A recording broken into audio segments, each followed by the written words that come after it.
Hello everyone, and welcome to Delft Stack. If your YouTube app refuses to play a video and shows a random Playback ID error, it usually means your device has lost its secure connection to the streaming server or your network's DNS is failing. I will show you exactly how to bypass this block and get your videos playing again right now. Let's get started. First, we need to clear out any corrupted connection tokens that might be causing the application to hang. Open your Android phone's main Settings app and scroll down to the Apps or App Management section.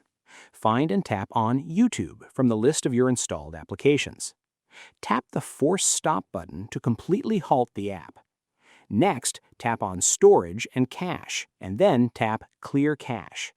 Do not tap Clear Data right away, as just wiping the temporary cache safely removes the junk files without deleting your offline downloaded videos or signing you out.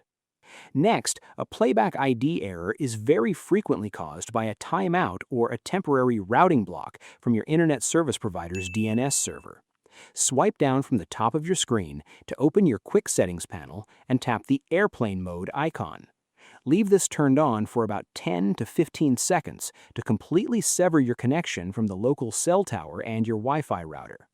Tap it again to turn it off, wait for your signal bars to fully reappear, and then try opening the YouTube video one more time on a fresh network handshake.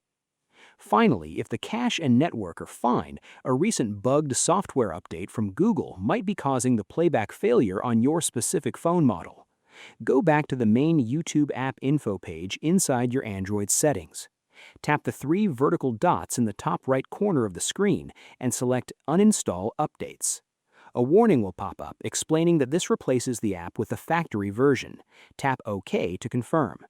Restart your phone and the stable factory version of YouTube should now stream your videos perfectly without any ID errors. I hope you found this guide helpful. Please like, share, and subscribe for more technical tutorials. Thanks for watching.